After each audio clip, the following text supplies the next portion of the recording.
Cullenism. What is it? Cullenism is a twilight-based religion where you worship the Cullen family. There are things you must know or do in order to be a Cullenist. You must know the history of Cullenism. Basically, you have to know that Twilight started because of a dream that Stephenie Meyer's had. The 4 books are Bibles. There are also 10 commandments that you must follow. Number 10. Thou shalt never covet thy neighbor's twilight memorabilia. Number 9. Thou shalt own body glitter and apply it to thy significant other. Number 8. Keep holy Edward's birthday. Number 7. Every song heard shall be related to Twilight in some way. Number 6. Thou shalt quote the 4 books daily. Number 5. Thou shalt make a pilgrimage to Forks, Washington. Number 4. Thy goal in life is to convert all to Cullenism.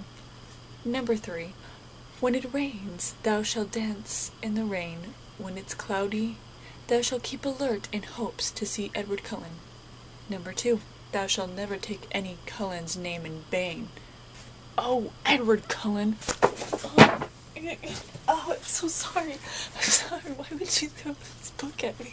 It's the 2nd time it hurt me. Number 1. Thou shalt wait for Edward Cullen to come and change us, to make us 17 forever. Something else a Cullenist should know is that there are sacred places. Forks, Washington. Borders. I'm a little surprised that Borders is on here, as I didn't know that Twilight fans actually knew what a bookstore was.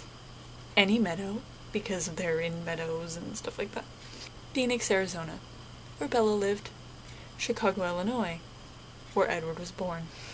And just about every other place where a Cullen was born. There are sacred dates as well.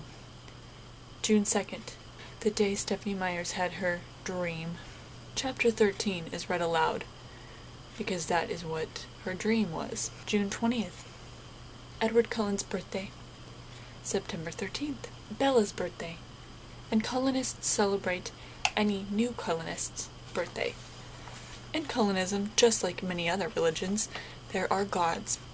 Edward, god of protection and chivalry and game. Bella, god of insecurities, closure, and beginnings. Carlisle, god of health and prosperity. Esme, god of care and compassion. Jasper, god of war, strategy, and educational pursuit. Alice, god of fashion, fun, and love. Emmett, god of strength and friendliness. Rosalie, god of beauty and grace.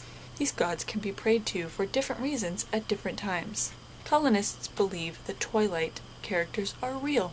They also believe that Stephenie Meyer is the greatest author ever. The Twilight series should be worshipped. If you are good, that means you will spend an eternity with the Cullens. But if you are bad, you will spend an eternity in James's cave. Wherever the freaking heck that is. Also, there are many prayers, but I won't list them because that would be ridiculous. I would like to take this opportunity to introduce you to my new religion, Tolkienism.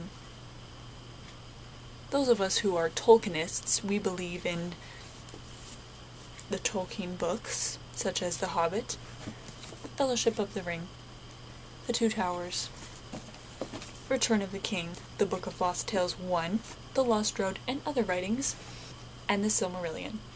Mostly we focus on these ones, as they are the most popular. These ones are just good extra reading to get some further background on our religion. We worship J.r.r. Tolkien himself. We celebrate days like Bilbo Baggins' birthday. We celebrate Frodo's birthday, including Pippin's, Merry's, Legolas's, Aragorn's, Boromir's, Éowyn's, Arwen's, and just about every other character's birthday in the book. We also celebrate Gandalf's return. Usually that celebration takes place somewhere mid-January because we don't have an exact date of when he, returned. We also have our Meccas, we must travel to the core of the earth, even though it will kill us because it is a bajillion degrees in there.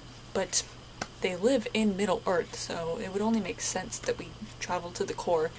We mourn the death of Boromir, as he died valiantly when protecting Pippin and Merry from the orcs, even though it kind of didn't work, but we respect his bravery.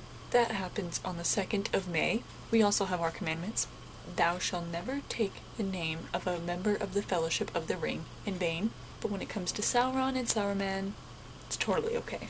Thou shalt never refer to the ring as my precious, because we all know what that leads to. Thou shalt never utter the language of Mordor. Thou shalt never enter Shelob's lair. Thou shalt make a pilgrimage to the core of the earth and New Zealand. Thou shalt never put the ring on. Thou shalt never cut down the Ents, as they are very, very awesome. Thou shalt never talk to ring wraiths or strangers. Thou shalt never enter the forbidden pool. Thou shalt always count the amount of orcs killed in battle, so as to compete with the elf and the dwarf. We also have a heaven and a hell. If you are good, you can either go to Hobbiton, Rivendell, or Gondor. If you are bad, you go to Mordor. We too have gods. j.r.r. Tolkien is the god of creativity and education. Frodo is the god of courage and strength. Sam is the god of loyalty and love. Aragorn is the god of war and friendship. Gandalf is the god of strategy and wisdom. Arwen is the goddess of care and beauty. Eowyn is the goddess of compassion and heart. There are many other gods, but I will only list a few. We also celebrate Aragorn and Arwen's wedding by praying to their Barbie dolls. The same is done when we celebrate a birthday. We pray to their Barbie dolls. I don't have Barbie dolls of all of the characters, so in that case it is acceptable to pray to the books. We're a small congregation, but we're dedicated. Just kidding, guys, it's not real, it doesn't really exist. I just wanted to prove how ridiculous the whole Cullenism crap is. But as you can see, I am pretty much a Lord of the Rings lover, and thoroughly excited for The Hobbit in 2 parts. Well, that's 4, but 2? I'm gonna go ahead and say that it's a joke, but there are, of course, twihards, aka twitards, out there that take it seriously, I'm sure, because they're ridiculous. I just wanted to put things into perspective for you, so there you go. Bye!